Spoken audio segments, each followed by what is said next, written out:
मालवा की रानी हुई करुणा की कहानी हुई, मालवा की रानी हुई करुणा की कहानी हुई, एक एक कर शव कितने उठाती है। देख के प्रजा के पीर पोंछ चक्षुओं के नीर, देख के प्रजा के पीर पोंछ चक्षुओं के नीर, राजलोक धर्म हेतु स्वयं उठ आती है। देवी राज माता से अहिल्या बनी लोक माता, देवी राज माता से अहिल्या बनी लोक माता, शासिका साहसी वो पुण्य श्लोका कहलाती है। इन्हीं पंक्तियों के साथ सभागार में उपस्थित सभी सम्मानित गणों का नमस्कार। मैं बबली चतुर्वेदी आप सभी का हार्दिक स्वागत व अभिनंदन करती हूँ। लोक माता अहिल्याबाई की त्रिशताब्दी जयंती के अवसर पर आयोजित अखिल भारतीय शोध सम्मेलन के समापन सत्र में आप सभी का हार्दिक स्वागत है। माननीय गणमान्य अतिथि जो मंच पर आसीन है, मैं उन सभी का परिचय आपको देती हूँ। सर्वप्रथम प्रोफेसर सीसी त्रिपाठी, निदेशक NITTR भोपाल। हमारी आज की मुख्य अतिथि माननीय मंत्री श्रीमती कृष्णा गौर जी। हमारे अतिथि श्री दीपक विस्पुते जी और इस सम्मेलन के सहयोगी संस्थानों से पधारे कुलगुरु श्री संजय तिवारी, कुलगुरु मध्य प्रदेश भोज मुक्त विश्वविद्यालय, श्री विजय मनोहर तिवारी जी, कुलगुरु माखनलाल चतुर्वेदी राष्ट्रीय पत्रकारिता एवं संचार विश्वविद्यालय, प्रोफेसर बैजनाथ लाभ, कुलगुरु सांची बौद्ध भारती ज्ञान अध्ययन विश्वविद्यालय, श्री खेम सिंह डहरिया जी, कुलगुरु अटल बिहारी वाजपेयी हिंदी विश्वविद्यालय। आप सभी का स्वागत, अभिनंदन। सत्र की शुरुआत हम सभी माँ सरस्वती के आशीर्वाद से करेंगे। मैं मंचासीन अतिथियों से अनुरोध करूंगी कि वे माँ सरस्वती की मूर्ति पर माल्यार्पण कर दीप प्रज्वलन करें। व संस्थान की श्रीमती रचना गुप्ता व श्वेता मणि मैम को बुलाऊंगी सरस्वती वंदना के लिए।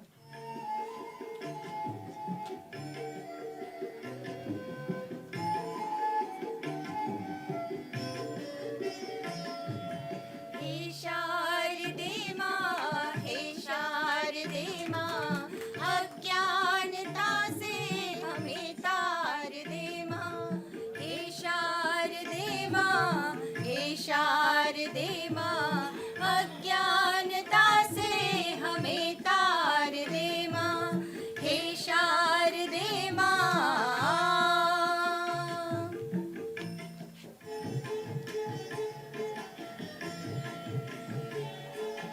तू स्वर की देवी संगीत तुझसे, हर शब्द तेरा है हर गीत तुझसे। तू स्वर की देवी संगीत तुझसे, हर शब्द तेरा है हर गीत तुझसे। हम हैं अकेले, हम हैं अधूरे, हम हैं अकेले, हम हैं अधूरे। तेरी शरण हम, हमें प्यार दे माँ, हे शारदे माँ, हे शारदे माँ। अज्ञानता से हमें तार दे माँ, हे शारदे माँ।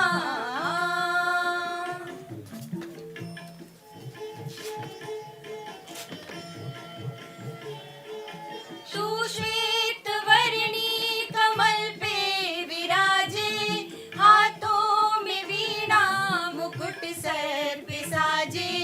तू श्वेत वर्णी कमल पे विराजे, हाथों में वीणा मुकुट सर पे साजे। मन से हमारे मिटा दे अंधेरे, मन से हमारे मिटा दे अंधेरे। हमको उजालों का संसार दे माँ, हे शारदे माँ, हे शारदे माँ। अज्ञानता से हमें तार दे माँ, हमें तार दे माँ, हमें तार दे माँ, हमें तार दे माँ। बहुत बहुत धन्यवाद मैम। कार्यक्रम की शुरुआत हम करेंगे, माननीय निदेशक महोदय से अनुरोध करेंगे कि वे हमारी आज की मुख्य अतिथि माननीय मंत्री कृष्णा गौर जी को तुलसी का पौधा, अंगवस व श्रीफल देकर स्वागत करें। माननीय मंत्री श्रीमती कृष्णा गौर।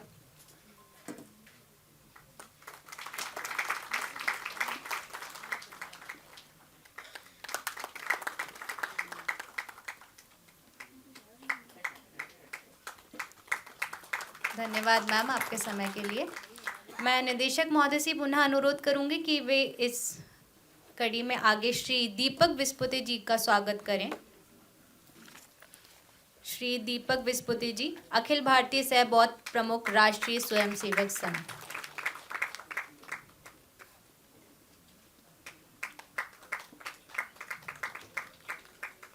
आपका हम सभी बहुत बहुत स्वागत करते हैं। धन्यवाद सर। लोकमाता अहिल्याबाई त्रिशताब्दी जयंती के अवसर पर आयोजित अखिल भारतीय शोध सम्मेलन लोकमाता अहिल्याबाई राष्ट्र पुनरुत्थान की संकल्पना में लोकमाता अहिल्याबाई के जीवन से प्रेरणा लेकर 5 विषयों पर शोध पत्र आमंत्रित किए गए थे। इस अखिल भारतीय शोध सम्मेलन की संक्षिप्त रिपोर्ट हेतु मैं आमंत्रित करती हूँ प्रोफेसर सचिन तिवारी जी, सदस्य सचिव आयोजन समिति। देश के अपने विशिष्ट प्रकार के इस आयोजन में प्रारंभ में प्रसाद फाउंडेशन के माध्यम से एक समिति बनाई गई, जिसमें सभी विश्वविद्यालय के माननीय कुलगुरु, इसके अलावा निजी विश्वविद्यालय विनियामक आयोग के अध्यक्ष भरत सरन जी, डीजी मेपकॉस्ट अनिल कोठारी जी एवं अन्य कुछ शिक्षाविद को जोड़कर ये विचार आया कि ऐसा क्या कार्यक्रम हमें करना चाहिए जो एक इस विषय को लेके महत्वपूर्ण पायदान हो। पिछला पूरा वर्ष लोकमाता अहिल्याबाई के लिए कार्यक्रम ऐसे तय हुए, कई कार्यक्रम हुए, लेकिन मुख्य रूप से जब बात आती है कि शोध कार्य की दृष्टि से और वो भी कुछ पाठ्यक्रम निर्माण की दृष्टि से कुछ काम होना चाहिए, ताकि राष्ट्रीय शिक्षा नीति की जो भावना है उस भावना की दृष्टि से भारतीय ज्ञान परंपरा के विषय को लेते हुए और मल्टी डिसिप्लिनरी अप्रोच के साथ उसमें भी सभी लोगों का समावेश करते हुए मल्टी इंस्टीट्यूशनल बॉडी को साथ में लेते हुए, तो इस दृष्टि से ये राष्ट्रीय सम्मेलन करना ऐसा तय किया। और कई तरह के कार्यक्रम हुए, लेकिन शिक्षा के क्षेत्र में पाठ्यक्रम निर्माण, भारतीय ज्ञान परंपरा और अन्य दृष्टि से ये एक महत्वपूर्ण कार्यक्रम है, क्योंकि इससे जो विषय निकल के आए हैं निश्चित रूप से वो विषय आगे समाज में शिक्षा के क्षेत्र में बहुत महत्वपूर्ण योगदान देने वाले हैं। इनको 5 श्रेणियों में बांटा गया।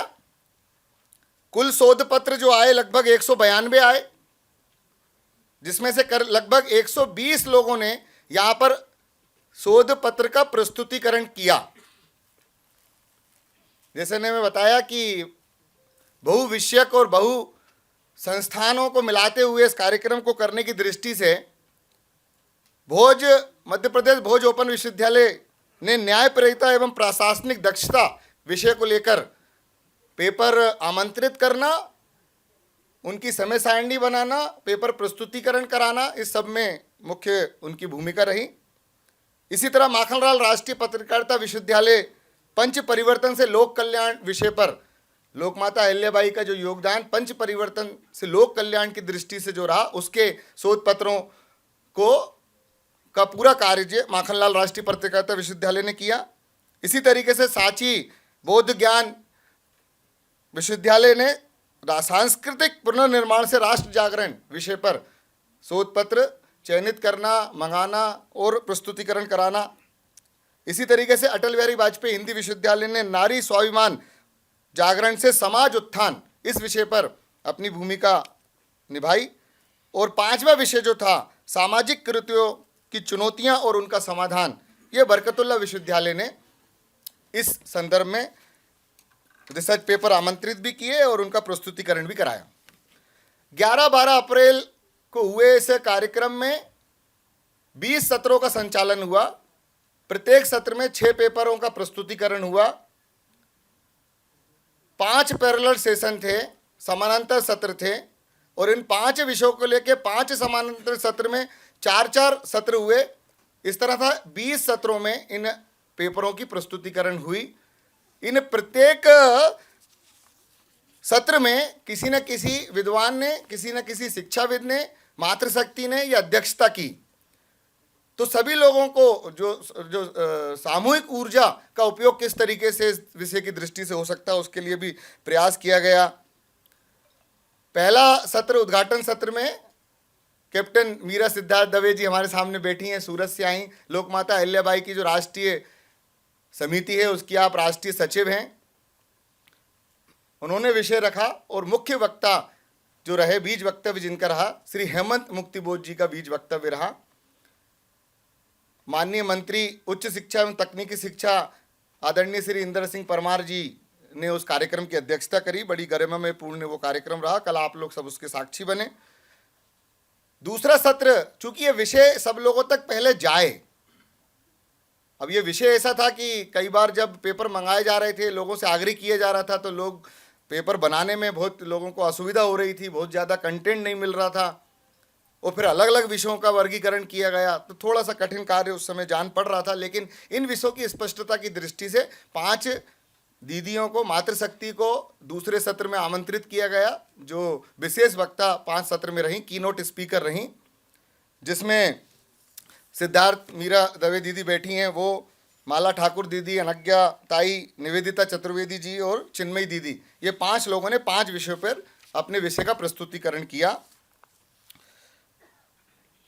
उच्च शिक्षा विभाग मध्य प्रदेश शासन सहभागी रहा।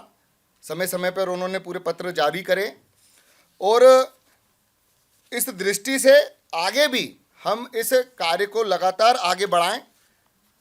मध्य प्रदेश सरकार ने जिस तरीके से भारतीय ज्ञान प्रकोष्ठ बनाया है और सभी संस्थान उसमें भूमिका निभा रहे हैं, हमारे संस्थान में भी हमने भारतीय ज्ञान परंपरा का एक विभाग अलग से स्थापित किया है।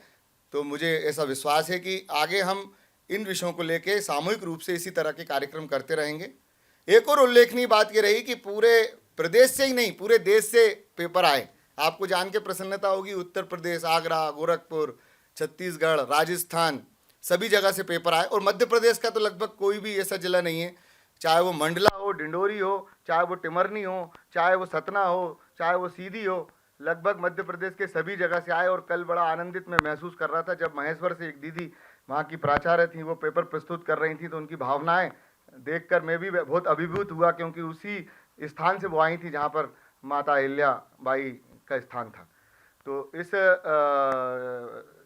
2 दिवसीय राष्ट्रीय सम्मेलन के दृष्टि से जो कुछ हुआ वो मैंने आपके सामने प्रस्तुत किया। आगे भी हम सब मिलकर इस तरीके से इस विषय को लेकर काम करेंगे। बहुत बहुत धन्यवाद। धन्यवाद महोदय। ये हम सभी के लिए अत्यंत हर्ष का विषय है कि इस शोध सम्मेलन में 120 शोध पत्र प्रस्तुत किए गए हैं। इन्हीं शोध पत्रों के सार को एक पुस्तक के रूप में संकलित किया गया है, जिसके विमोचन के लिए मैं मंचासीन अतिथियों से अनुरोध करूंगी। जितने भी शोध पत्र प्राप्त हुए थे उन सभी के सार को संकलित किया गया है। इन शोध पत्रों के संकलन में हमारे 5 सहयोगी संस्थानों ने बहुत ही मेहनत करी है। कृपया करताल ध्वनियों के साथ उनका स्वागत है।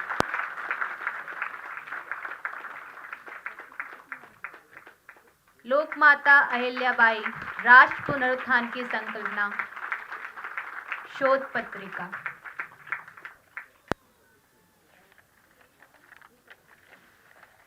बहुत बहुत धन्यवाद।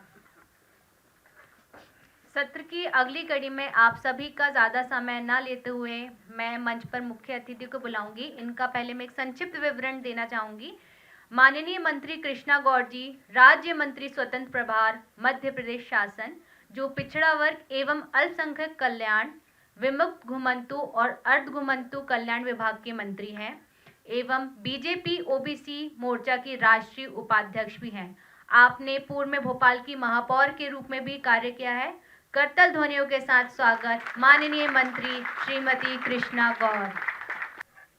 राष्ट्र समर्था पुण्य श्लोका लोकमाता देवी अहिल्याबाई की त्रिशताब्दी जयंती के उपलक्ष्य में आयोजित इस 2 दिवसीय अखिल भारतीय शोध सम्मेलन के गरिमामय कार्यक्रम में मंचस्थ राष्ट्रीय स्वयंसेवक संघ के अखिल भारतीय सह बौद्धिक प्रमुख वरिष्ठ समाज सेवी परम आदरणीय भाई साहब श्री दीपक विस्पुते जी, इस NITTR के संस्थान के बहुत ही सम्मानीय निदेशक आदरणीय प्रोफेसर चंद्र चारू त्रिपाठी जी, कार्यक्रम के संयोजक आदरणीय प्रोफेसर अमिताभ सक्सेना जी, आयोजन समिति के समन्वयक आदरणीय प्रोफेसर PK पुरोहित जी, भोज मुक्त विश्वविद्यालय के सम्मानीय कुलगुरु आदरणीय श्री संजय त्रिपाठी जी, माखनलाल चतुर्वेदी पत्रकारिता विश्वविद्यालय के सम्मानीय कुलगुरु आदरणीय श्री विजय मनोहर तिवारी जी, सांची विश्वविद्यालय के सम्मानीय कुलगुरु आदरणीय श्री बैजनाथ जी, आदरणीय श्री KM डहरिया जी, आयोजन समिति के सभी सम्मानीय पदाधिकारीगण, सभी सम्मानीय सदस्यगण, विभिन्न विश्वविद्यालयों से यहाँ पधारे सभी सम्मानीय कुलगुरुगण जन, साथ ही इस 2 दिवसीय अखिल भारतीय शोध सम्मेलन में अपनी भूमिका का निर्वहन कर रहे सभी सम्मानीय शोधकर्ता बंधु बहनें, उपस्थित सभी सम्मानीय देवियों और सज्जनों, आप सबको मेरा प्रणाम। और आज विशेष रूप से सर्वप्रथम अंजनी के नंदना के प्रकटोत्सव की बहुत बहुत बधाई और शुभकामनाएं। इस गरिमामय कार्यक्रम में नारी शक्ति का प्रतिनिधित्व करने के कारण अपनी उपस्थिति को भी मैं बहुत बड़ा सौभाग्य मानती हूँ। मुझे बहुत प्रसन्नता है यह कहते हुए कि इस 2 दिवसीय अखिल भारतीय शोध सम्मेलन के 5 विषय विशुद्ध रूप से लोक माता देवी अहिल्याबाई के संपूर्ण व्यक्तित्व और कृतित्व को परिभाषित करने वाले विषय हैं। मैं हमेशा कहती हूँ कि कुछ व्यक्तित्व ऐसे होते हैं जो अवतार तो नहीं होते, लेकिन उनकी प्रतिभा, उनकी प्रज्ञा शक्ति अवतार के तुल्य होती है, जिनके जन्म से लेकर जीवन के बाद भी सदियों, पीढ़ियों, वर्षों तक वो जन जन के मन में, मस्तिष्क में, स्मृतियों में सदैव सजीव रहते हैं, जीवंत रहते हैं। आज हम सबको गर्व है ये कहते हुए कि इंदौर की महारानी अहिल्याबाई एक ऐसी ही भारतवर्ष की महान विभूति थी जिन्हें संपूर्ण समाज ने लोक माता का आदर देते हुए देवी कहकर संबोधित किया। उनके चिंतन में धर्म था, उनके आचरण में नीति थी, उनके व्यवहार और दृष्टि में सर्वजन हिताय सर्वजन सुखाय की भावना रची बसी थी। और आज यदि हम ये कहें कि वे भारत की सांस्कृतिक एकता की जीवंत प्रतिमूर्ति थी तो शायद कहीं कोई अतिशयोक्ति नहीं होगी। एक कर्मपरायण, धर्मपरायण, न्यायपरायण, कर्तव्यपरायणता की वे अद्वितीय मिसाल थी।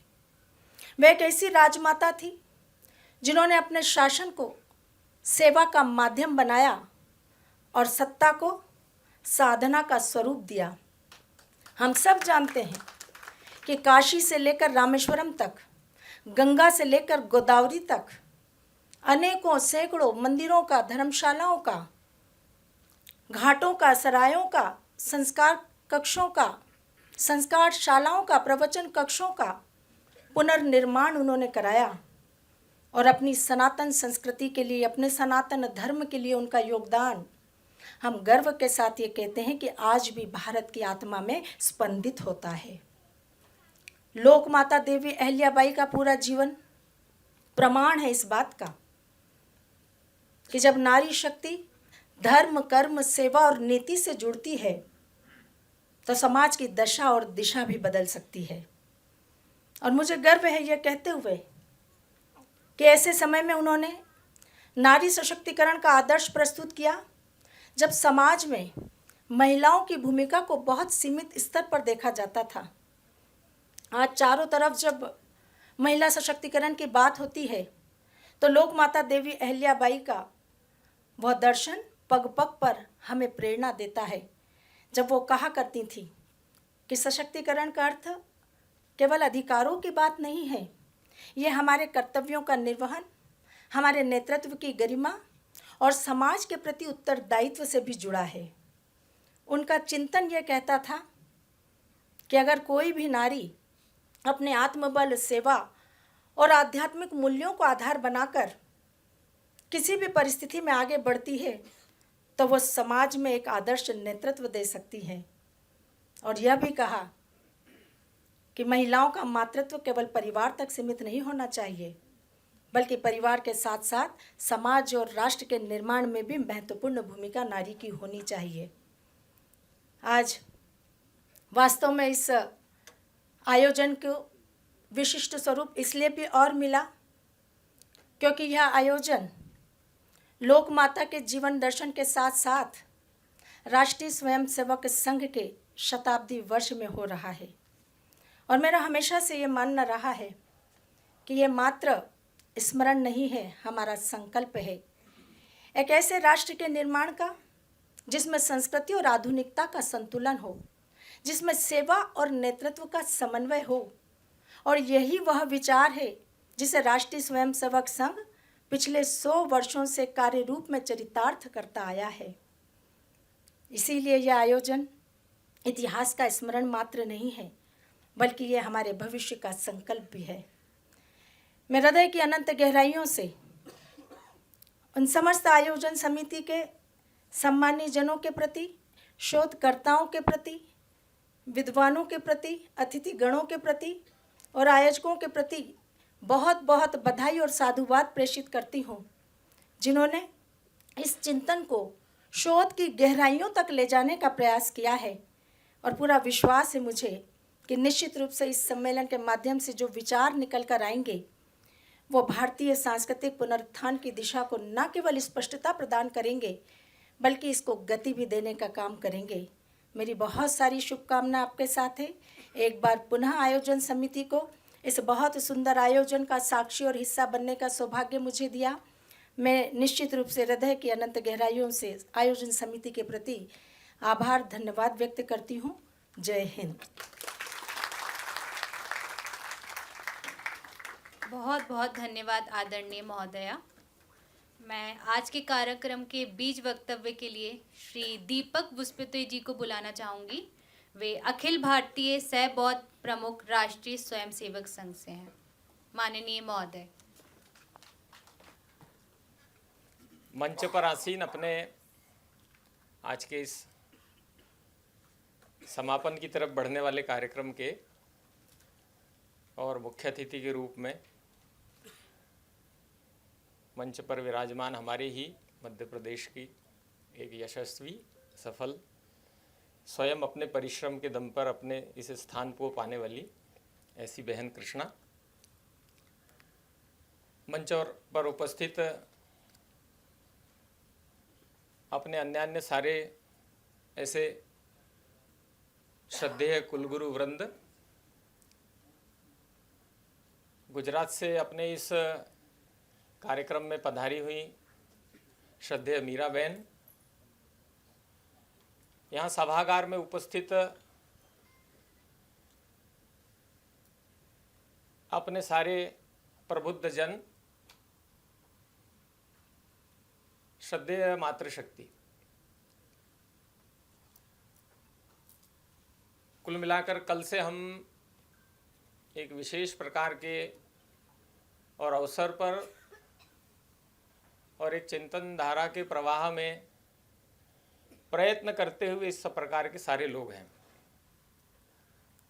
और कल से आज तक क्या क्या हुआ उसका भी वर्णन यहाँ पर करने का एक प्रयत्न हुआ है। और इसलिए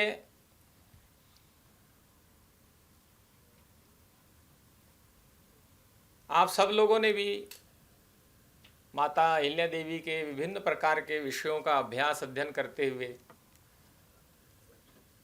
उसको थोड़ा एक कैटेगराइज करते हुए एक एक विषय पर थोड़ा हमने गहराई से अभ्यास करने का भी प्रयत्न ये किया है, ऐसा ध्यान में आता है। और उसकी परिणति के रूप में पुस्तक का विमोचन भी जो हुआ है, उसमें भी बातें अपने पढ़ने के बाद ध्यान में आएगी कि आप सबने बहुत परिश्रम पूर्वक गहनता से विचार करते हुए और बहुत सारी ऐसी इतिहास में छुपी हुई बातें जो हैं वो तथ्यपूर्वक समाज में रखने का एक प्रयत्न किया होगा। वास्तव में अगर हम विचार करें तो जो आज काम हो रहा है वो थोड़ा विलंब से हो रहा है, और उसका कारण ये है कि कुल मिलाकर अपने भारत का जब हम विचार करते हैं तो भारत के और एक बौद्धिक संपदा के साथ भी एक प्रकार का छल किया गया, और अपने यहाँ की मेधा, अपने यहाँ की प्रतिभा, अपने यहाँ की क्षमता और अपने यहाँ के जो मूल्य हैं उनके ऊपर अपने भारत का समाज एक गौरव का भाव, एक पुरुषार्थ का भाव उसके अंतर्मन में न जागे, इसलिए अपने देश में अपने विदेशियों ने अपने देश की मेधा, प्रतिभा, क्षमता के साथ और एक षड्यंत्र किया। उसका दुष्परिणाम हुआ कि अपने देश में और एक बहुत बड़ा समय ऐसा काल बना कि हम सब एक आत्महीनता के दौर में अपना समाज आ गया। एक गुलामी की मानसिकता का स्वर जो है ये अपने समाज में आ गया, और इसलिए जो शिक्षा की पद्धति हम सब ने अपनाई वो शिक्षा की पद्धति का एक दुष्परिणाम भी हमारे को देखने को मिलता है। और इसी के कारण अपने देश के श्रेष्ठ लोग, अपने देश के महापुरुष, अपने देश की महान परंपराएं, इनको देखने की एक दृष्टि भी हमारी बदल गई। और वर्तमान का जो परिवेश है उसके में हमको ध्यान में आता है कि एक कुल मिलाकर एक विमर्श की इस प्रकार की लड़ाई जो है, एक साइकोलॉजिकल वॉरफेयर में जो है ये सारी दुनिया गुजर रही। इसलिए भारत के बारे में क्या परसेप्शन खड़ा करना है, इसके बारे में भी दुनिया के लोगों ने विचार बहुत पहले से करना शुरू किया, और इस नाते तरह तरह की बातें अपने बीच में स्थापित करने का एक प्रयत्न किया। एक बहुत सारी बातों को लेकर एक कॉन्ट्रडिक्शन खड़े करने का भी प्रयत्न किया, और एक इस सब प्रकार के ट्रैप में जो है यह हमारा हिंदू समाज भी आ गया। ऐसे समाज में फ्रैक्शंस खड़े करना, भेद खड़ा करना, ऐसी कुछ मनगढ़ंत थ्योरियां भी उन्होंने हमारे बीच में स्थापित कर दी। और इसलिए अगर हम थोड़ा जाएंगे इतिहास में तो हमारे बीच में थ्योरी खड़ी कर दी कि ये जो है जब अंग्रेज़ों को यहाँ से भगाने का और हटाने का ज़रा दबाव बनना शुरू हुआ तो हम क्यों बाहर जाएं, हम अगर विदेशी हैं तो हमारे पहले कौन आए, तो हमारे पहले मुगल आए, और उसके पहले तो उन्होंने थ्योरी खड़ी कर दी, वो एक फेक थ्योरी खड़ी कर दी कि जो है आर्य और द्रविड़ का ये सिद्धांत खड़ा कर दिया। एक झूठ कितने बार बोला जावे तो वो झूठ सुन सुनकर भी सच हो जाता है। तो वो हिटलर कहता था कि एक झूठ को अगर 100 बार बोला जावे तो वो झूठ भी सच हो जाता है। इस ट्रैप में हम सब आ गए, और इसलिए आर्य द्रविड़ की थ्योरी इतनी स्थापित हो गई कि हम सब और आने वाली पीढ़ी जो है उनके मन मस्तिष्क पर भी आर्य द्रविड़ थ्योरी जो है ये इसके ट्रैप में हम आ गए। हम और आप तो साधारण लोग हैं। मैं कभी थोड़ा इस प्रकार की पढ़ाई जब कर रहा था तो पढ़ते पढ़ते मेरे ध्यान में आया, हालांकि मेरा इतिहास का विषय तो नहीं है, और इसलिए मैं सोच रहा था कि आप लोगों के बीच में बोलने के लिए मैं पात्र हूँ कि नहीं हूँ। और ज़रा सारा वृत्तांत सुनने के बाद कि ये आए थे, मीराबेन ने भी रखा, और फिर ये भी आए थे, वो भी आए थे, हेमंत जी भी आए थे, और इतने सारे कुलगुरु भी बैठे हैं, यहाँ पर भी कुछ लोग बैठे हैं, तो वो एक स्टेज फियर जो रहता है उसकी थोड़ी मैं अनुभूति जो है यहाँ आकर कर रहा हूँ। ये आप जैसे लोगों के बीच में बोलना मतलब, तो वो मेरा नाम भी दिया है, दीपक से जुड़ा हुआ है, तो वो सूर्य को दीपक दिखाने जैसा है विषय। पर अब चूंकि मैं आकर फंस ही गया हूँ तो वो कुछ तो बोलूँगा। और आपने तो सारी बातें चिंतन मंथन पिछले 2 दिन में किया ही है, और इसलिए कैसा ट्रैप में आता है आदमी।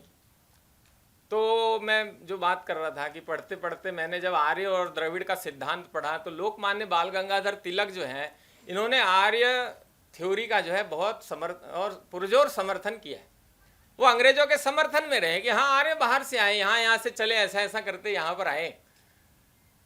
थोड़ा समय के बाद जो है मैंने बाबा साहब अम्बेडकर को भी पढ़ा, तो बाबा साहब अम्बेडकर ऐसा व्यक्तित्व है जिन्होंने इस आर्य थ्योरी को उसी समय जो है उसको उन्होंने पुरजोर उसका विरोध करते हुए कहा था कि आर्य बाहर से नहीं आए, ये कपोल कल्पित इस प्रकार की जो है बात है। पर जब दो लोगों के बीच में मैंने थोड़ा अपने आप को तोलने का प्रयास किया, तो झूठ तो नहीं बोलूंगा, मेरा पलड़ा जो है वो सहज स्वाभाविक लोकमान्य बाल गंगाधर तिलक की तरफ चला गया कि नहीं नहीं अब इतने बड़े आदमी ने कहा है। तो कैसा एक अपने ऊपर जो है साइकोलॉजिकल वारफेयर का असर पड़ता है। आज वो सारे जो है झूठ वो अब खुलकर निकल कर आ रहे हैं। ये आर्य द्रविड़ की थ्योरी कैसी एक कपोल कल्पित थ्योरी थी। और इसलिए जैसे ये एक नरेशन खड़ा किया, एक भारत में और नरेशन खड़ा किया कि भारत में महिलाओं के साथ क्या होता था, महिलाओं के साथ किस प्रकार का व्यवहार होता था, महिलाओं के साथ जो है अन्याय अत्याचार, उनके साथ शोषण और उनका जो है उनको घर के बाहर भी नहीं निकलने देना, इस प्रकार का जो है हमारे मनों में एक सहज स्वाभाविक मनोभाव में बैठ गया कि भारत में जो है ये महिलाओं का कोई स्थान नहीं था। और इसलिए आज जो है वुमेन्स के लिए लेकर महिलाओं को लेकर महिला अधिकार की बात करने वाले लोग हम और आप भी हो गए, जबकि महिलाओं के बारे में विचार करते समय हमारे यहां पर मूल सिद्धांत क्या था। अब अर्धनारीश्वर की कल्पना तो केवल भारत में ही थी ना। और अगर हम बहुत अभी ये जो सारा हमारा जो बीच का कालखंड था वो क्या था, ये हो क्यों गया, इसके बारे में थोड़ा हम सब जो लोग हैं, मेरा उनसे निवेदन है कि हमने थोड़ा, हम सब रिसर्चर हैं तो हमने जरा शोध करना चाहिए। हमने वो ही नहीं पढ़ना चाहिए जो हमको पढ़ाया जा रहा है। और इसलिए ये सब चला क्यों, ये आया क्यों, तो ये काल जो है ये हमारा लगभग 700-800 वर्षों का काल ऐसा है जिसमें हम संघर्ष करते रहे। और वो काल जो है वो थोड़ा हमारा पारतंत्र का काल था। उस काल में जो है हमने थोड़े से कुछ जो है बाउंडेशन कर लिए। अगर हम भारत का विचार करते हैं तो भारत का जो हमारा हिंदू समाज है ये हमेशा लड़ता रहा, संघर्ष करता रहा, लगातार इसके ऊपर आघात प्रतिघात और आक्रमण हुए। क्यों हुए होंगे आक्रमण, कोई हम मरे गिरे और गलिच्छ तो नहीं थे। और इसलिए जो हमारे यहाँ कहा कि हमारे यहाँ दूध और घी की नदियां बहती थी, तो वास्तव में इस प्रकार का संपन्न ये हमारा भारत था। और इसलिए दुनिया के लोग यहाँ पर आक्रमण करने के लिए आए। और इसका अगर हम हिसाब किताब लगावें तो अपने यहाँ शक आए, हूण आए, कुषाण आए, ये सब समुद्री लुटेरे थे, ये बर्बर जातियां थी। ये भारत में क्यों आई होंगी, अरे वो भूखे नंगे थे यहाँ इसलिए लूटने के लिए आए थे। वो विदिशा का स्तंभ हमको बताता है कि यहाँ पर वो लोग आए थे और वो यहाँ आकर हम में मिल गए, वो हम में समाहित हो गए। क्यों, क्योंकि हमारी हाजमा शक्ति बहुत अच्छी थी। हमने दुनिया के इन सारे आक्रमणकारियों को पचा लिया। आज शक, हूण, कुषाण ये आपको रेज है, ये ढूंढने से भी नहीं मिलेगी, ये समाप्त हो गई दुनिया के नक्शे से, ये ब्रीड खत्म हो गया। क्यों, क्योंकि ये आए और ये आकर हम में मिल गए। ये हमारे समाज की ताकत थी। बाद में जो ये हमारे तरफ मुगल का आक्रमण हुआ है तो ये केवल मुसलमान नहीं आए, तो ये मंगोल भी आए, फिर मुगल भी आए, पठान भी आए, अरब भी आए, ये सब एक लगातार आक्रमण हुआ। और फिर बाद में यूरोप का आक्रमण हुआ। ये यूरोप का जो आक्रमण हुआ, इस यूरोप के आक्रमण में केवल ब्रिटिशर्स नहीं आए, केवल अंग्रेज नहीं आए, तो अंग्रेजों के पहले भी वो डच भी आए, पुर्तगीज भी आए, फ्रेंच भी आए, और फिर जाकर अंग्रेज भी आए। आप कल्पना करो कि लड़ने वाला कौन था, तो लड़ने वाला इस देश में रहने वाला केवल और केवल हमारा ये हिंदू समाज था। ये फाइट कर रहा था, बार बार लड़ रहा था। लड़ने के बारे में एक कहावत है, लड़ते के समय जो जीतता कौन है, तो attack is the best defence. Attack जो है, जो पहले आक्रमण करेगा वो जीत जाएगा। अब हम पर आक्रमण हो रहे थे, हम लड़ रहे थे, लड़ने की भी एक आदमी की ताकत होती है, ऐसे ही समाज की एक ताकत रहती है। जब हम लड़ते हैं, किसी से पहले बार लड़ते हैं, तो लड़ते समय हमारी पहली ताकत है, हम बहुत फोर्स के साथ लड़ते हैं। पर लड़ते लड़ते जब हम थक जाते हैं, जब हम थकते हैं, तो हमारी लड़ाई जो है वो डिफेंसिव हो जाती है, हम एक सुरक्षात्मक ढंग से लड़ने लगते हैं। तो मैं उदाहरण देता हूं, शेर का उदाहरण देता हूं और कछुए का उदाहरण देता हूं। शेर जब अटैक करता है, तो शेर को अटैक करने के लिए भगवान ने इस प्रकार के साधन दिए हैं, उसको जंपिंग की पावर भी दी है, उसकी जरा स्ट्रेंथ भी मजबूत है, उसके पंजे भी बहुत तेज हैं, उसके नाखून और उसके दांत भी इतने भयंकर हैं कि वो एक छलांग लगाएगा तो फाड़ कर रख देगा। तो शेर के आक्रमण का एक तरीका है, वो उस ढंग से आक्रमण करता है, वो उस ढंग से लड़ता भी है। एक और प्राणी है, उसका नाम कछुआ है। कछुए को भगवान ने ऐसा कुछ पावर नहीं दिया है, न बहुत गहरे तेज नाखून है, न बहुत ज्यादा जंपिंग पावर है, परंतु कछुआ जो है वो भी लड़ता है। कछुआ जब लड़ता है तो कछुए को भी भगवान ने एक शक्ति दे के रखी है। वो शक्ति कैसी है? तो कछुआ को एक बहुत बड़ा खोल दे के रखा है, और इसलिए कछुआ जब संकट में आता है तो वो उसको जो है अपने आप को खोल में अंदर डाल लेता है। वो जो अपने हाथ पैर मुंडी सब अंदर कर कर इतना अंदर अपने आप को सुरक्षा कवच में डाल देता है कि उसके ऊपर फिर अटैक करना वो उसका डिफेंसिव लड़ाई का तरीका है। वो अटैक नहीं कर सकता शेर के जैसा। अपना हिंदू समाज भी लड़ते लड़ते जब थक गया तो फिर एक डिफेंसिव लड़ाई के मोर्चे में वो माइंड सेट में आ गया। अब हम लड़ नहीं सकते तो हम क्या करेंगे? अब हमारी बहन बेटी की रक्षा करने की जब ताकत नहीं रही, चाहे जो एक मुगल पठान अगर गांव में आ जाए और जिस सुंदर लड़की को देखे उठाकर ले जावे, हमारी ताकत नहीं थी, हम एक गुलामी की दस्ता में थे। और आप कल्पना करो अगर ऐसा होगा तो क्या करेंगे? तो ये बाल विवाह शुरू हो गया। ये बाल विवाह क्यों शुरू हो गया? अब हमारे यहाँ विवाह रात्रि में क्यों होते थे? विवाह रात्रि में क्यों होने लगा और रात में ही विदा हो जाती है? आजकल भी मैं अभी कहीं बातचीत कर रहा था, नहीं अभी होगी, रात में ही बारात आएगी और रात में ही विदा हो जाएगी। अरे क्यों, कल क्यों नहीं जाओगे? नहीं वो परंपरा है हमारे। अरे क्यों परंपरा है? अब ये क्यों आ गई? क्योंकि विवाह होता था तो विवाह होने के बाद उसको अगर ध्यान में आ गया मुगल को कि विवाह हो रहा है, नई लड़की है, हमारे यहाँ पहले आई, इसलिए रातों रात चुपचाप गुपचुप विवाह करते थे, रातों रात विदा हो जाती थी, कानों कान किसी को खबर न लगे। अगर आप में से, मैं तो बहुत विवाह के प्रसंगों को जानता नहीं हूं, परंतु विवाह प्रसंग में बोले जाने वाले सारे मंत्र जो है उसमें साक्षी चंद्र नहीं है, उसमें साक्षी भगवान सूर्य है। अगर रात को फेरे लग रहे तो सूर्य को साक्षी क्यों रखा है? तो ये जो है हमने इस बात को समझा है क्या? तो ये कुल मिलाकर ऐसी बहुत सारी बातें, कहा कि महिलाओं के भारत में जो है शिक्षा की कोई व्यवस्था नहीं थी, ये अंदर ही रहने का काम करती थी। ये इतना झूठ बात हमारे दिमाग में आ गई। और इसलिए जब हम विचार करते हैं तो आप करिए, दुनिया का सबसे प्राचीनतम ग्रंथ ऑन रिकॉर्ड जो है, हम नहीं, दुनिया के लोग किसको बोलने वाले हैं? हम तो बोलते ही हैं, पर दुनिया के लोगों को भी बोलना ये मजबूरी है कि ऑन रिकॉर्ड लिखित में जो ग्रंथ है वो कौन है? तो वो वेद है। ये वेद जो है, इन वेदों में लिखने का जो काम किया है वो केवल ऋषियों ने नहीं किया है, एक 20-22 ऋषिकाओं के नाम आते हैं। आप कल्पना करो कि हमारे यहाँ की महिलाओं का, बहनों का इंटेलेक्चुअल लेवल कितना हाई था। कल्पना करते हैं क्या आप कि हमारे यहाँ वेदों में ऋचाएं लिखने वाली ये ऋषिकाएं थी? ये जो सारे विवाह के मंत्र लिखे हैं ये एक देवी ने लिखे हैं, एक ऋषिका ने लिखे हैं, पुरुष ऋषि ने नहीं लिखे हैं।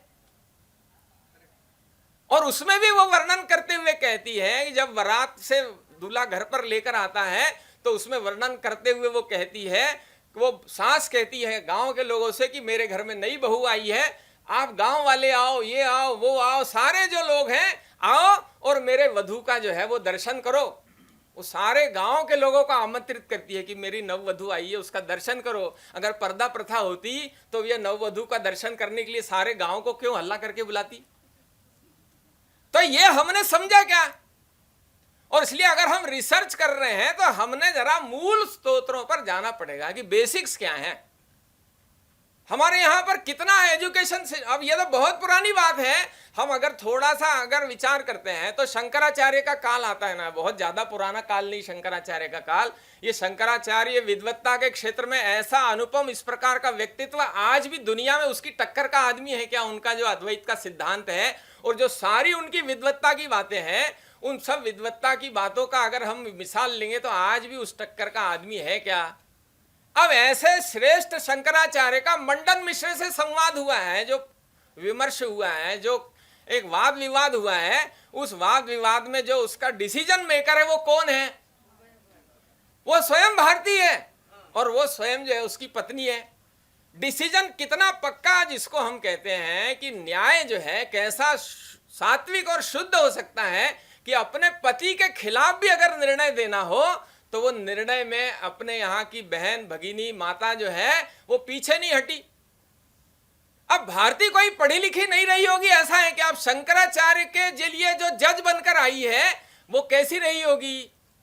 फिर भी हम कहते नहीं हमारे यहाँ तो बहुत हमारे यहाँ की महिलाएं तो ये तो कुछ है ही नहीं, इनको तो रोटी बेलने के अलावा तो कुछ आता ही नहीं था। बच्चे पैदा करना और रोटी बेलना यही इनका काम था। ये हमारे दिमाग में आ गया कि नहीं? और इसलिए आज की लड़की थोड़ा बहुत पढ़ लिख कर और थोड़ा जरा करके फिर किस प्रकार की बात करती है, तो वो महिला अधिकार की बात करती है, वुमेन्स पावर की बात करती है। परंतु हमारे माता का आइडियल कौन हो सकता है, एक रोल मॉडल कौन हो सकता है, तो वो माता, लोक माता अहिल्या देवी हो सकती है। ये हम सोचते हैं क्या? ये लोक माता अहिल्या देवी, ये लोक माता जो है, इसके साथ में अपने यहाँ जो उनके साथ पदवी जुड़ी, जिसको हम एक कहते हैं, वो पुण्य श्लोका है। ये पुण्य श्लोका का जो उनके ऊपर, और हम कहते हैं कि उनको एक विभूषण मिला है नाम के साथ में, ये पुण्य श्लोका भारत में गिने चुने लोगों को ही मिला।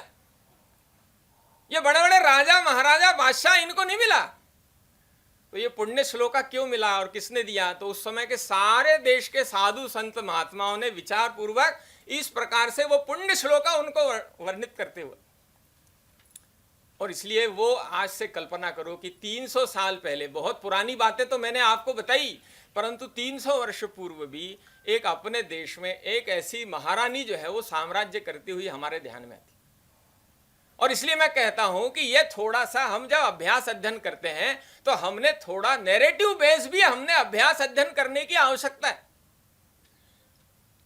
केवल ये हमने कहानी नहीं सुनना आना है कि वो चौंडी गांव में जन्मी थी और फिर वो ये आई और उसने मंदिर बनाया। मंदिर बनाने के पीछे क्या लॉजिक था?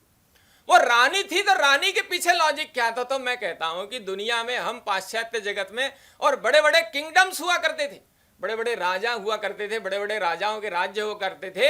ऐसे समय में भारत में जो है हम घोषणा कर सकते हैं कि हमारे यहाँ एक बहुत बड़ा क्वीनडम भी था।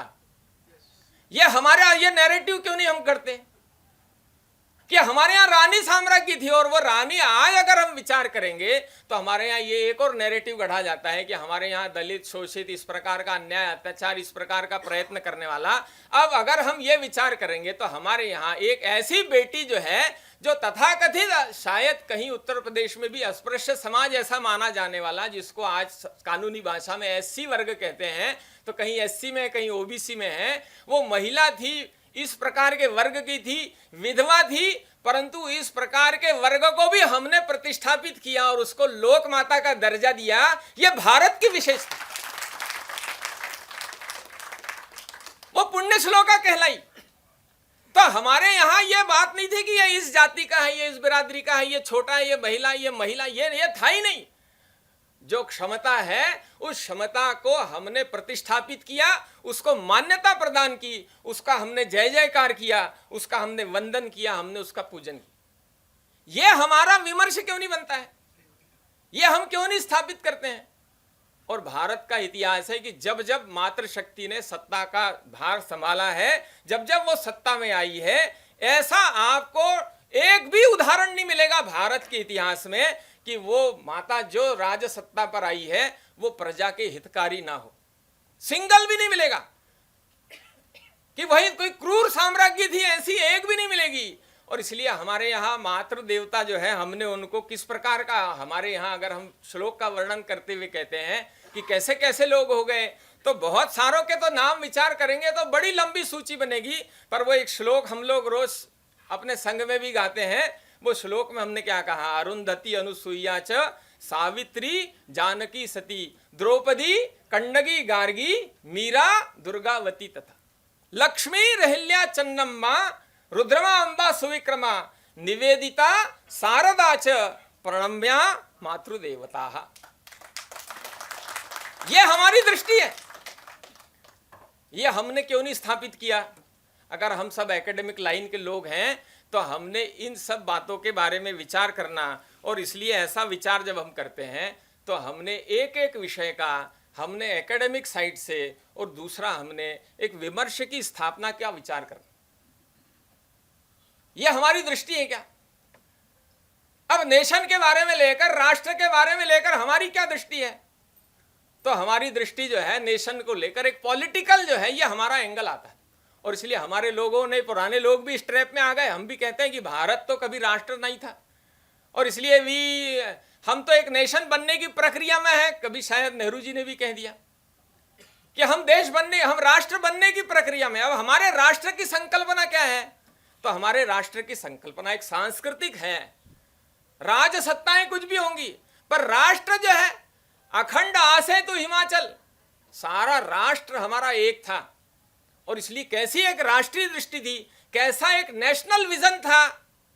अब गांव तो चौंडी था, उस गांव के एक छोटे से परिवार में रहने वाली वो पैदा हुई वो छोटी सी लड़की, पर उसका विजन कैसा था, तो वो पेशावर में भी उसने जो है शिव मंदिर की स्थापना की। और इसलिए उत्तर से दक्षिण, पूरब से पश्चिम, हम भारत का जब विचार करते हैं तो संपूर्ण अखंड भारत में सभी स्थानों पर इस प्रकार के मंदिर, इस प्रकार के तीर्थ, इनका पुनरुद्धार, इनकी प्रतिष्ठापना, ये एक हमारी उनकी एक अखिल भारतीय दृष्टि कैसी थी, ये विजन उनका कैसा था, राष्ट्र की कल्पना क्या थी, ये हमारे ध्यान में आता। अब वो थी तो बहुत छोटा साम्राज्य था, तो उसका राजनीतिक राज्य कितना था, तो राजनीतिक राज्य तो केवल मालवा था, परंतु दृष्टि कैसी थी, तो मैंने कहा ना कि आज जो हमारे हिस्से में नहीं है, ऐसे स्थान पर भी जो है उसने और मंदिरों की स्थापना का काम किया। ये मंदिरों की स्थापना केवल पूजा पाठ का काम नहीं था, तो ये भी एक जो है कुल मिलाकर एक संघर्ष था, ये भी एक लड़ाई थी। एक समाज ऐसा था जो एक तलवार लेकर ये कल्पना करके आया था कि इसको हम सारा का सारा इस्लाम के रंग में रंग देंगे।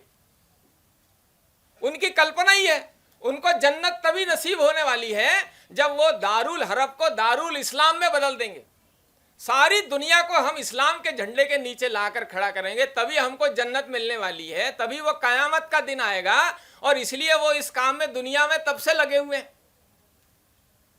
और वो विषय को लेकर वो उन्होंने एक एक मंदिर को ध्वंस करने का काम किया। ये कुल मिलाकर हमारे मान बिंदु, हमारी प्रतिष्ठाओं के ऊपर आघात था। और आप कल्पना करो कि कैसी ताकत थी उसकी, तो ताकत उसकी ऐसी थी कि आप कल्पना करो कि राज्य तो उसका इतना था केवल मालवा, पर वो ऐसे स्थान पर जो आज हम वो ज्ञानवापी की बात करते हैं, ये ज्ञानवापी के पुनरुद्धार के लिए भी उसने प्रयत्न किया। इधर औरंगजेब काशी विश्वनाथ का मंदिर तोड़ता था, उसको वो बनाने का काम करता। ऐसा एक नहीं तो ऐसे सैकड़ों मंदिर निर्माण, इस और मंदिर के साथ जुड़ी हुई सारी जिसको हम कहते हैं उसकी व्यवस्था के लिए उसने पैसा खर्च करने का ये प्रयत्न जो है ये करने का काम भी उसके ध्यान में आता है। ऐसा एक जिसको कहते हैं एक राष्ट्रीय दृष्टि को लेकर, एक वैश्विक और वसुधैव कुटुंबकम की कल्पना को लेकर इस प्रकार का मनोभाव जो है ये उसके दिमाग में सहज स्वाभाविक आता है।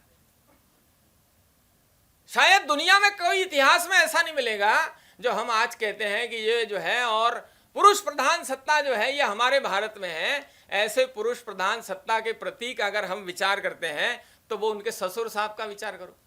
शायद दुनिया में कोई ऐसा ससुर होगा जिसने अपने बहू को बेटी के रूप में और प्रतिष्ठापित करने का प्रयत्न किया। आप कल्पना करिए ना, और भी तो थे लोग घर में सब, परंतु वो जो है उसने प्रतिभा को समझा और लगभग 18 प्रकार की विद्याएं, केवल पाक शास्त्र नहीं, 18 प्रकार की विद्याओं का प्रशिक्षण जो है वो दोनों सास ससुर मानो उनके गुरु बनकर प्रयत्न पूर्वक प्रयास कर रहे थे। और इसलिए केवल जो है रोटी पकाना नहीं, तो उसको घुड़सवारी का भी ज्ञान दिया, उसको नक्शा जो है कैसे, जिसको मैपिंग हम कहते हैं, जो आजकल सर्वे ऑफ इंडिया करता है, ऐसा हमको कैसे नक्शों को पढ़ना है, कैसे हमको भूगोल की जानकारी रखना है, कैसे हमको तोप गोला चलाना है, कैसे तोप खाना होता है, और कैसे जो है वित्तीय प्रबंधन होता है।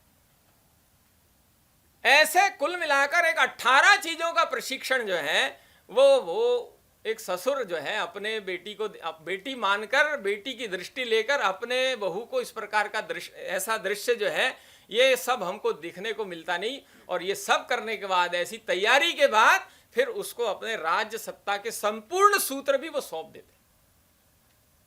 ये जो है अपने भारत के बारे में जब हम विचार करते हैं तो इसका हमारा एक ध्यान में आता है। एक लगभग 30 वर्षों तक शासन किया है।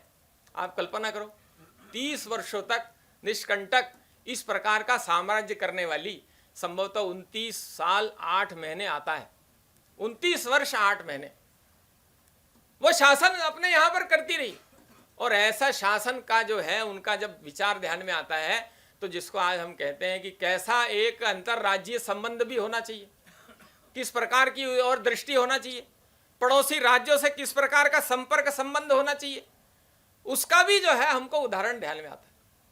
कभी कभी जो है एक हमारे दिमाग में आता है कि वो केवल जो है धर्मपरायण थी, क्योंकि हमने उनको जो है हाथ में शिव पिंडी को देखकर ही हमने उनका और दृश्य देखा है, उनका चित्र जो है वो शिव पिंडी के साथ ही ध्यान में आता है। तो लगता है केवल धार्मिक पूजा पाठ करने वाली थी, क्या इतना ही था क्या?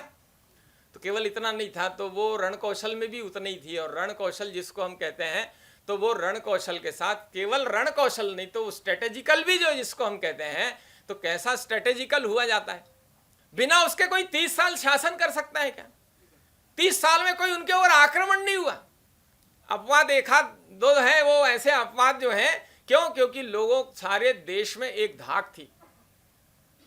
विरोधी भी किस प्रकार का भाव रखते थे।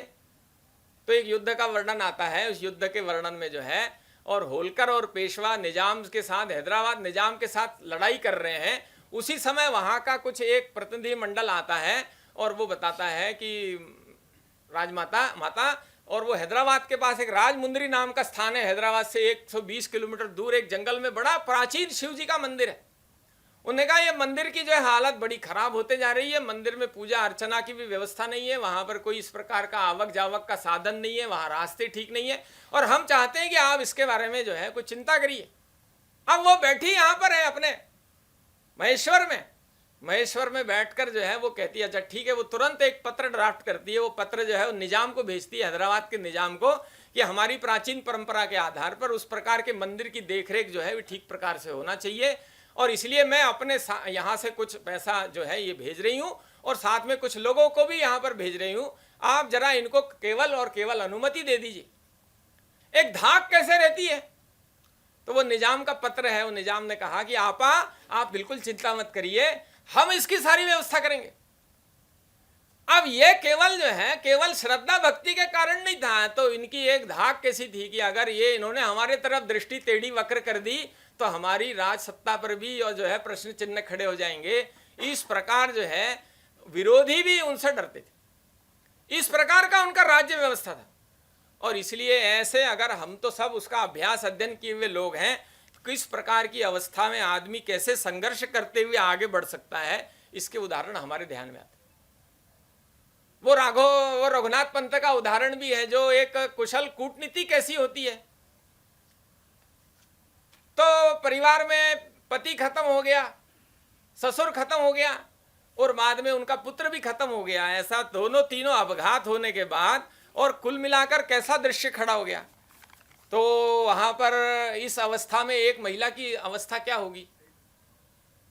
तो घर का सारा परिवार जो है वो एक प्रकार से, वो कविता कह रही थी ना, उसमें अनेक शव उन्होंने उठाए देखे, इसका वर्णन आता है। जब ऐसा दृश्य हुआ तो जब आदमी कमजोर समझता है तो फिर और लोगों के मन में स्वार्थ भी जगता है। तो रघुनाथ पंत जो है वहां से पेशवा पुणे से बड़ी सेना लेकर चल पड़े, जिसको आज हम इंटेलिजेंस कहते हैं, जिसको हम जो है गुप्त सूचना तंत्र कहते हैं।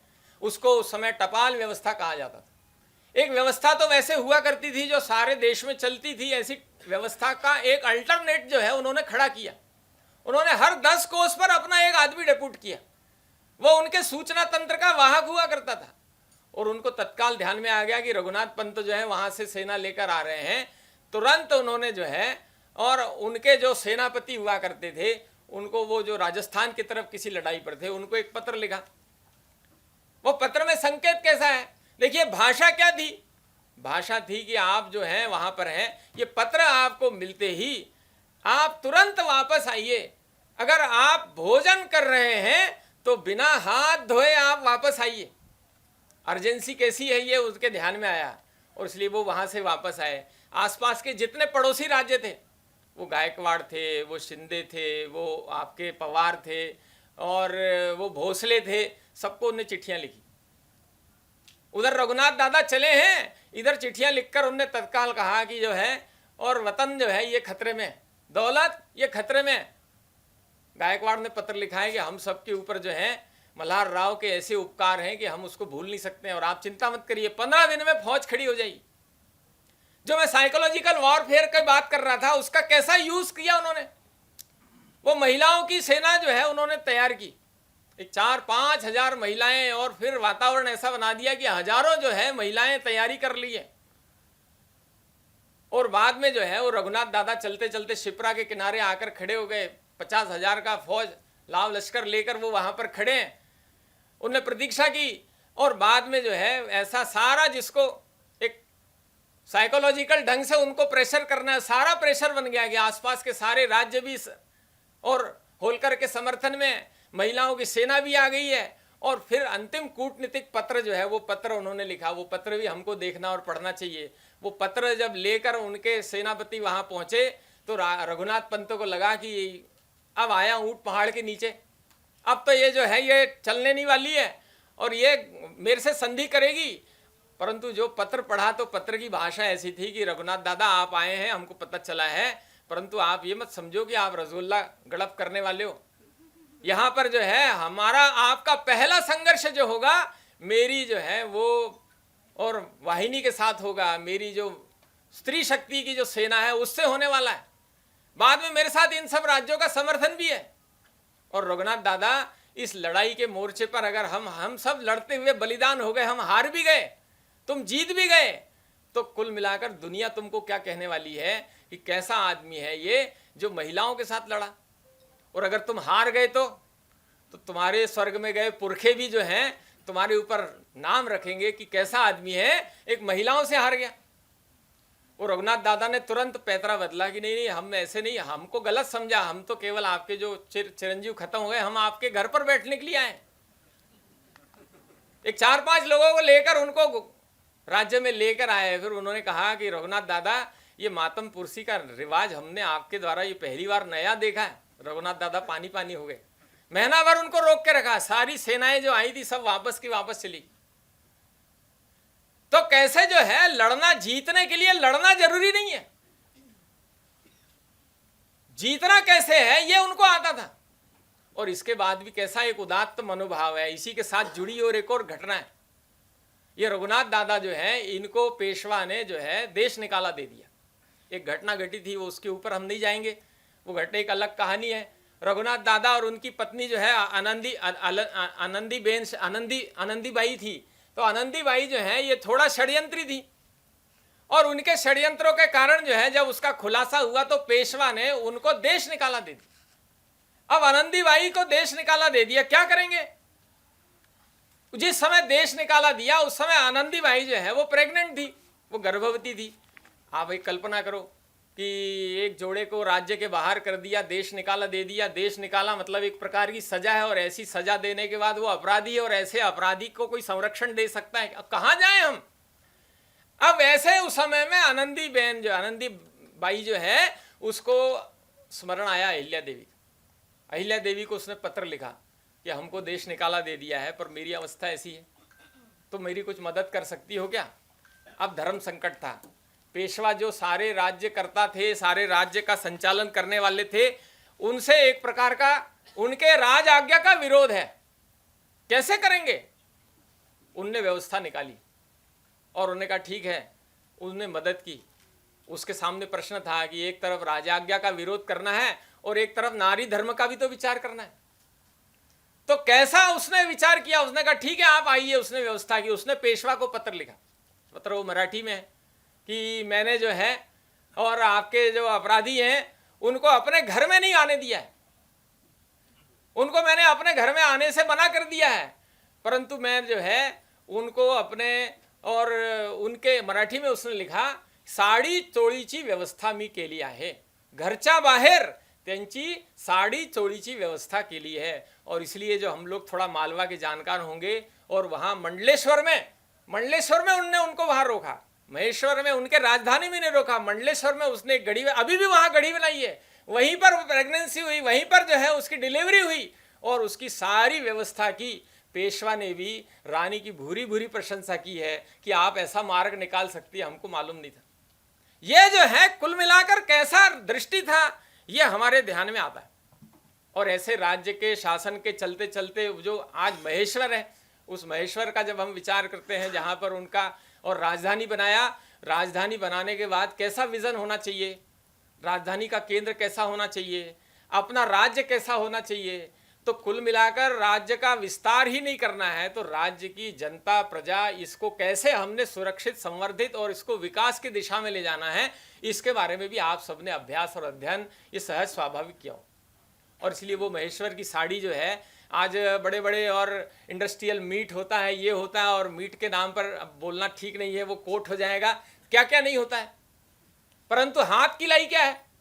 इतना सब होने के बाद हाथ की लाई जो है वो सिफर है, वो जीरो है। परंतु आप कल्पना करो कि वो उसने इंडस्ट्रियल मीट अगर की है तो आज भी महेश्वरी साड़ी ये दुनिया में प्रतिष्ठापित है। आज भी एक बहुत बड़ी इकोनॉमी जो है महेश्वर की, वो हजारों हजारों में बिकने वाली महेश्वरी साड़ी जो है, उसको वहां के बुनकरों को ट्रेन करना, उनका स्किल डेवलपमेंट करना, जो बातें आज मोदी जी बोल रहे हैं वो बातें 300 साल पहले तो हमारी राजमाता कर गई। तो कैसा स्किल डेवलपमेंट करना है, वो बुनकरों को बुलाया, वो खुद उसने उसके बारे में रुचि ली, और फिर जो है बताते हुए किसी ने कहा कि वो सूत के कपड़े से, जिसको धागे से जो बुना जाता है, उसमें 2 डोर रेशम की डाल दी।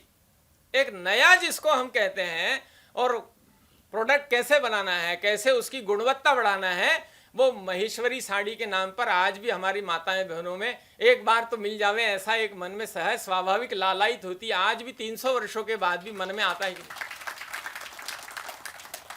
अपने यहाँ की खेती कैसा होना चाहिए, तो ये आज अपने मालवा क्षेत्र में बहुत बड़ी मात्रा में पाटीदार आकर रहने वाले लोग हैं। ये पाटीदार सब कौन है? तो ये सब जो है ये हमारे बहन के गांव के आए हुए लोग हैं, ये सब गुजरात के लोग हैं।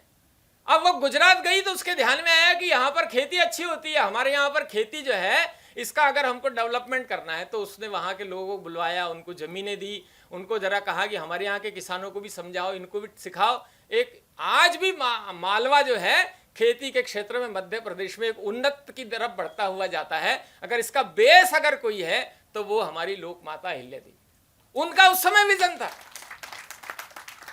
ऐसा दृष्टि जो है ये हमारे ध्यान में आती है कि ये लोक माता का दृष्टि कैसा था। तो प्रत्येक क्षेत्र में हम ध्यान में रखते हैं कि इस प्रकार का एक उनका जो है एक स्वाभाविक दृष्टि जो है ये हुआ करता था। और इसलिए एक एक क्षेत्र का जब हम विचार करते हैं तो हर क्षेत्र में खेती जब बढ़ने लगी, खेती की पैदावार होने लगी, तो अब खेती की पैदावार होने से काम नहीं चलने वाला है। तो ये हमारा खेती का जो सारा उपज है ये बिकना भी चाहिए। तो वो बरहानपुर चली गई। बरहानपुर जो है ये दक्खन द्वार कहलाता है। तो बॉर्डर पर जो है बड़े बड़े व्यापारी हुआ करते थे, क्योंकि बॉर्डर से इधर की सामग्री, उन्होंने कहा कि आप हमारे यहाँ के सारे किसानों का माल खरीदिए।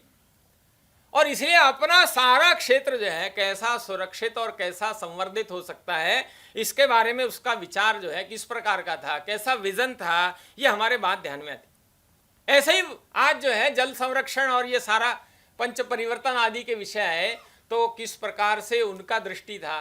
तो अपना सारा का सारा धन, और ये धन का जब विचार करते हैं तो आज राजसत्ता के माध्यम से और लोगों को सब प्रकार से क्यों राजसत्ता के नेताओं के प्रति आकर्षण रहता है कि हमको कुछ ना कुछ मिलेगा। सांसद जी को, मंत्री जी को क्यों मिलाया जाता है कि एक तो स्टेटस भी है और कुछ ना कुछ घोषणा करके जाएंगे।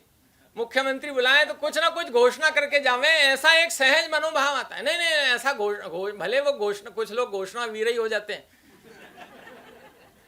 परंतु इनका कैसा था, इनका विचार करें तो इन्होंने सारा का सारा जो खर्च किया है, ये सारा का सारा खर्च करते समय विजन भी था, और सारा का सारा पैसा जो है ये अपना खासगी ट्रस्ट से दिया हुआ पैसा, और इसलिए ये अपना पर्सनल था।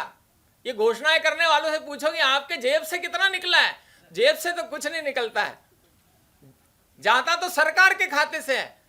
परंतु अपना माता अहिल्या का जब विचार करते हैं तो इन्होंने एक खासगी ट्रस्ट बनाया था। और इसलिए रानी चाहती तो, अगर आप कभी महेश्वर में उनके किले को जाकर देखिए, वो तथाकथित जो फोर्ट है, वो तथाकथित महल जो है, तथाकथित इसलिए कह रहा हूँ कि जब हम महल की कल्पना करते हैं तो हमको राजस्थान का वो पिंक सिटी ध्यान में आता है, वो हमको जय विलास पैलेस ध्यान में आता है, वो हमको ग्वालियर का वो ट्रेन में चलने वाला वो सब हमको ध्यान में आता है, वो उदयपुर का महल ध्यान में आता है। रानी अगर चाहती तो वो बेल्जियम से बड़ा वाला झूमर बुलाकर उसको हाथी से टंगाकर अपने यहाँ पर लगाने वाला ऐसा बेल्जियम से बुलाकर बहुत बड़ा झूमर भी लगा सकती थी। आप जाकर देखिए, कभी आप जाकर देखेंगे तो आध्यात्मिक ऊर्जा से ओत प्रोत एक सादगी से भरा, अरे अपने जैसे सामान्य आदमी का जैसा घर रहता है ऐसा घर उसका। वो सिंहासन पर नहीं बैठती थी, तो वो गद्दी पर बैठती थी, और इसलिए अपना उनका जो व्यक्तिगत खर्च है वो केवल न्यूनतम था। शायद खाने का जो खर्च होता होगा वही होता होगा, बाकी अपना सारा का सारा खासगी ट्रस्ट से जो राजाओं को व्यक्तिगत खासगी, और कुछ गांव जो है ये अलाट होते थे, कुछ एरिया अलाट होते थे जिसकी आय जो है वो राजा के लिए ये निर्धारित होती थी। इस प्रकार का एक रूल था, बाकी किसी का ध्यान नहीं आता। सारे लोग जो है अपने व्यक्तिगत सुख सुविधा, अपने ऐशो आराम के लिए खर्चा करते थे। ये रानी जो है ये सारा खासगी ट्रस्ट का पैसा ये समाज के लिए खर्चा करती थी। राज्य शासन में आने के बाद आर्थिक तंत्र कैसा खड़ा हुआ कि इन्होंने पेशवा को जो है ये लोन दिया है। इनका खासगी ट्रस्ट का 16 करोड़ रुपया उस समय वर्णन आता है कि 16 करोड़ रुपया केवल खासगी ट्रस्ट में उस समय जाते समय इनका था। आज 16 करोड़ सुनने में छोटा सा लगता होगा, परंतु आप कल्पना करो कि 300 साल पहले 16 करोड़ अगर खासगी ट्रस्ट में था तो कितना पैसा उन्होंने दे दिया होगा। राज्य शासन का पैसा जो है ये सब धर्मार्थ कार्य के लिए खर्चा नहीं किया, तो अपना पर्सनल खर्च जो है ये उन्होंने वहां पर किया। और इसलिए दृष्टि कैसी थी, आज ग्लोबल वार्मिंग का चर्चा होता है आज जरा, और हम पर्यावरण के बारे में विचार करते हैं, तो ये इनकी दृष्टि कैसी थी, तो अपने यहाँ के और उन्होंने जो है और अरण्य खड़े किए पक्षियों के लिए, उन्होंने जो है और अरण्य खड़े किए। ऐसे अरण्य जो है जगह जंगल बनाकर उसमें पक्षियों के रहने की व्यवस्था, उनके खाने की व्यवस्था, इसके लिए उन्होंने फलदार वृक्ष लगाने का योजना, ऐसा सारा जो है ये उनका ध्यान में आता है। और इसलिए इस प्रकार का जो है ये वर्णन उनके ध्यान में आता है। उन्होंने मछलियों के बारे में व्यवस्था की। ये मछलियां जो है इसका भी संरक्षण होना चाहिए, इसलिए मछलियों के लिए भी एक प्रकार से मछलियों का अभ्यारण्य जिसको हम कह सकते हैं, इसलिए मछलियों के पार्क जो है उसको भी उन्होंने संरक्षित करने का जो है ये प्रयत्न किया। और इसलिए महेश्वर के पास में जो है एक खेड़ी घाट नाम का स्थान है, इधर अपना खंडवा जाते समय खेड़ी घाट नाम का स्थान है, वहाँ पर उन्होंने मछलियों के लिए और मछलियों का सुरक्षा हो इसका उन्होंने प्रयत्न वहाँ पर किया। ये बड़वा, खेड़ी घाट और ये माता घाट नाम का जो स्थान है और महेश्वर घाट, ये घाट ऐसे थे जहां पर मछलियों के संरक्षण की व्यवस्था की। ये मछलियां जो है ये श्रावण मास में इनका भी जो है प्रेगनेंसी पीरियड रहता है, और इस समय पानी का फ्लड जो है ये बहुत ज्यादा रहता है, और इसलिए उनको खाने पीने की जो है ये व्यवस्था नहीं रहती। इसलिए उन्होंने एक नया उपक्रम शुरू किया। उन्होंने एक सारे उसके मालवा क्षेत्र में सहस्त्र लिंगार्चन इसका एक परंपरा शुरू की है। सहस्त्र लिंगार्चन क्या है, तो उन्होंने आग्रह किया कि हर घर में अपने माताएं बहनें सहस्त्र लिंगार्चन श्रावण मास में करेंगी। आटे के शिव जी की पिंडी बनाना है, और ऐसे आटे के शिव जी की पिंडी बनाकर वो माई नर्मदा में हमको समर्पित करना है। लाखों लाख करोड़ों करोड़ों इस प्रकार के शिव पिंडी बनते थे।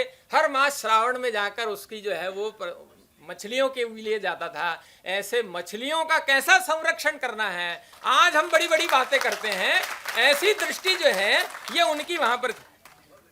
ऐसा दृष्टि था। ये वाटर का जिसको हम कहते हैं आज वाटर हार्वेस्टिंग का सिस्टम है, आज पानी को बचाए रखने का काम है, ये उनका दृष्टि था। और इसलिए दूरस्थ से दूरस्थ ऐसे स्थानों पर, वही दक्खन दरवाजे के पास बरहानपुर नाम का जो स्थान है, वहां पर एक छोटी सी नदी हुआ करती है, वो उतावली नदी है। उस उतावली नदी के पास एक कोने में एक ऐसा स्थान है, वहां छोटे से जो है हनुमान जी विराजमान है। उस हनुमान जी के मंदिर में वहां पर जाने के बाद ध्यान में आया एक पंडित जी वहां पर विराजमान है। अरे पंडित जी आप यहाँ पर कैसे हैं? अरे हम तो भैया पुरखों से यहाँ पर, हमारे पुरखे यहाँ बैठते थे।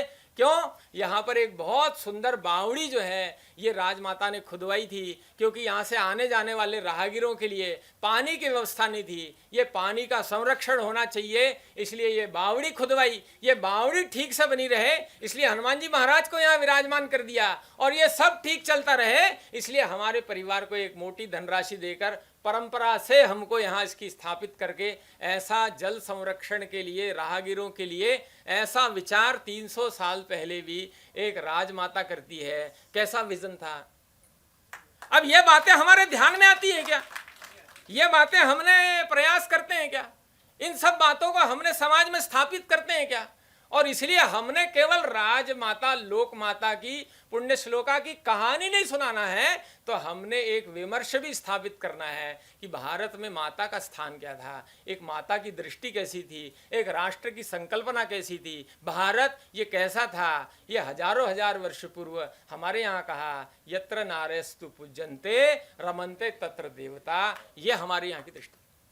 हमारे यहाँ ये हजारों साल पहले कहा मातृवत परदारेशु, ये हमारी दृष्टि थी, ये हमने एंगल जो है ये हमने स्थापित किया कि नहीं। और इसलिए हम सब ने जरा इस विषय पर बहुत अच्छा काम किया है, परंतु और अधिक गहराई से अभ्यास करने की आवश्यकता, एक रिसर्च डॉक्यूमेंट बनाने की आवश्यकता है। और रिसर्च डॉक्यूमेंट हमारा नैरेटिव बेस होना चाहिए। आज के समय में हमने किन बातों को प्रतिष्ठापित करना है, हमारे यहाँ किस प्रकार का स्थान था माता होने का। अरे ये आज पाश्चात्य देश के लोग जो हैं, जो महिलाओं की बातें और महिलाओं के अधिकारों की बातें और भारत को कटघरे में खड़ा करने का प्रयत्न करते हैं, इनका अगर विचार करें तो ये ऐसे लोग हैं, ये ऐसे पापी लोग हैं कि इन्होंने महिला को और प्राणी मनुष्य भी नहीं माना। सेकंड वर्ल्ड वॉर के बाद महिला को ये महिला इन्होंने माना। सैकड़ों साल तक चाहे वो अमेरिका हो चाहे वो यूरोप के देश हो, महिलाओं को वोट देने का अधिकार नहीं था। हम और आप तो इतने सौभाग्यशाली हैं कि जिस दिन से हमारे यहाँ प्रजातंत्र लागू हुआ, फर्स्ट डे हमने वोट देने का काम हमारे यहाँ शुरू हो गया। ये लोकतंत्र हमारे यहाँ जो हुआ है ये इसलिए यहाँ सफल हुआ कि हमारे जीवन में और हमारे रक्त में लोकतंत्र था। महिलाओं ने संघर्ष किया है। 300 साल तक यूरोप में महिला को वोट देने का अधिकार नहीं था। ये हमको सिखाते हैं महिला अधिकारों की बात, ये महिलाओं के दमन की बात हमको सिखाते हैं, और हम भी उनकी बातों में स्वर लगाकर हम भी वही बातें करने लगते हैं। हम भी महिला अधिकार की बात करने लगते हैं, हमारी बहनें भी बात करने लगती हैं। अरे हमारे यहाँ माता का स्थान क्या है, तो हमारे यहाँ माता का स्थान जो है बराबरी का है ही नहीं। हमारे यहाँ माता का स्थान जो है वो सर्वश्रेष्ठ स्थान है, बराबरी का बात नहीं है। और इसलिए अपने यहाँ जो है माता, ये इसको हमने सर्वोच्च स्थान पर रखा है। और इसलिए ये दृष्टि जो है हमने समाज में स्थापित करना, इस नाते हमने इस विषय पर जरा और गहराई से अभ्यास करना। तो जरा हमको जो है वो होलकर कैफियत में जाना पड़ेगा, जरा बैठकर वहाँ अपना समय निकाल कर अभ्यास करना पड़ेगा। वो नटनागर शोध संस्थान में हम जाकर बैठे हैं क्या, वहाँ के हमने रिसर्च पेपर निकाले हैं क्या, वो सीतामऊ में और वो होलकर दफ्तर में हमने अपना समय निकाला है क्या। जहां जहां हमको ऐसा सारा साहित्य मिलता है हमने उसको निकालना, खोजना। उस समय के जो ट्रेवलर हैं, जो यात्री हैं, ऐसे यात्रियों के वृत्तांत हमने पढ़े क्या, जिन्होंने वर्णन किया है अपने मालवा साम्राज्य का, ये माता लोक माता अहिल्या देवी के और यशोगान का उन्होंने वर्णन किया है। ऐसे हमने कितने ट्रेवलर्स हैं, ऐसे कितने यात्री हैं, हमने उनके जो है ग्रंथों का, उनकी आत्मकथाओं का, उनके वर्णन का हमने अध्ययन किया है। और कुल मिलाकर ये लोक माता अहिल्या देवी के त्रिशताब्दी का अवसर, यानी अपने भारत के मूल्यों की, भारत की दृष्टि की हमने आज सारी दुनिया में प्रतिष्ठापना करना, ये एक बड़ी भूमिका ये हमारे एकेडमिक वर्ल्ड की है। इस दृष्टि को लेकर हमने अगर विचार करते हुए फिर से एक बार पुनरापि इन बातों को फिर से स्थापित करने का प्रयत्न किया तो हम एक सही दिशा पर चल चुके हैं। मैं समझता हूं कि और अधिक गति के साथ अपने भारतीय मूल्य, अपने भारतीय जीवन परंपराएं, हमारी भारत की दृष्टि, इसको हम प्रतिष्ठापित करने की दिशा में प्रयत्नशील और अधिक होंगे, सफल होंगे। आप सबने मुझे बुलाया, धैर्यपूर्वक सुना, इसलिए आप सबका आभार। भारत माता की जय, वंदे मातरम।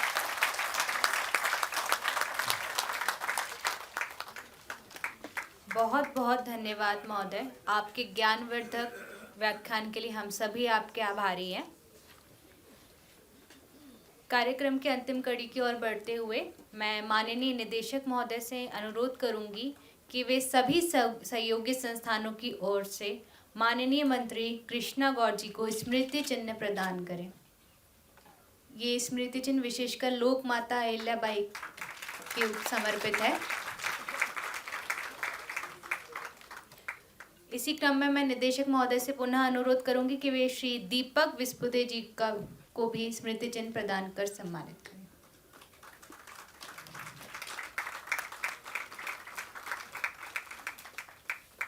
धन्यवाद सर। कार्यक्रम के अंतिम कड़ी में मैं आभार ज्ञापन हेतु आमंत्रित करती हूँ प्रोफेसर पी.के. पुरोहित, समन्वयक आयोजन समिति। धन्यवाद मैडम। सभी उपस्थित महानुभावों को मेरा सादर प्रणाम।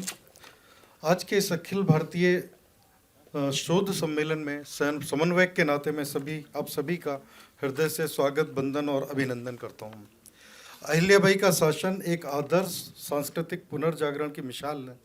उन्होंने धर्म, कला, स्थापत्य और समाज सुधार के माध्यम से सांस्कृतिक चेतना को जागृत किया। पिछले 2 दिनों हम इस विमर्श के साक्षी और सहभागी बने हैं। हमारा यह सम्मेलन इसी सोच को मूर्त रूप देने की दिशा में एक विनम्र प्रयास था कि हम भारतीय ज्ञान परंपरा के माध्यम से वैदिक, सांस्कृतिक और वैज्ञानिक परंपराओं को आधुनिक शिक्षण और शोध के साथ जोड़ सकें। मैं सबसे पहले आभारी हूँ हमारी आज की मुख्य अतिथि और भोपाल की बहुत ही लोकप्रिय राजनेत्री श्रीमती कृष्णा गौर का, जिन्होंने आज अपने उद्बोधन से इस सभा को संबोधित किया और अपने बहुमूल्य समय से समय दिया। मैं हमारे आज का कार्यक्रम के मुख्य वक्ता दीपक बिस्पुते जी, जिनका बहुत ही एक अद्भुत और प्रभावशाली व्याख्यान हम सभी ने अभी सुना। इस सम्मेलन में हमारे जो भी प्रतिभागी देश के कोने कोने से आए हैं, विषय विशेषज्ञों ने यहाँ पर हमें समय दिया, मैं उन सभी के प्रति अपना आभार व्यक्त करता हूँ।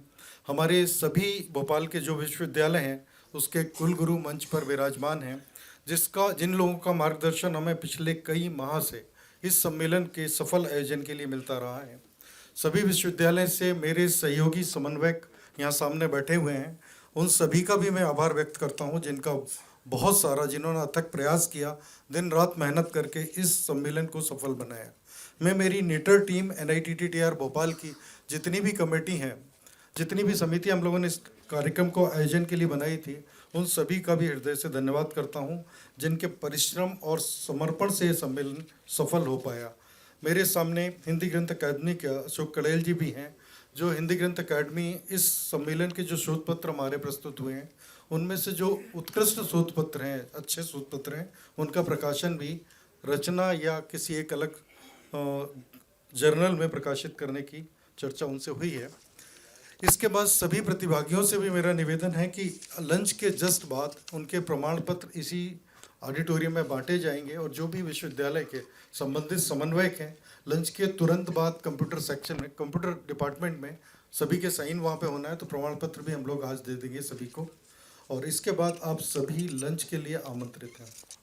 आप सभी का बहुत बहुत धन्यवाद। जैसा कि कल की तरह था, सभी पार्टिसिपेंट्स का लंच एग्जीक्यूटिव ट्रेनिंग हॉस्पिटल में। सुनील सर, राष्ट्रगान प्ले करें।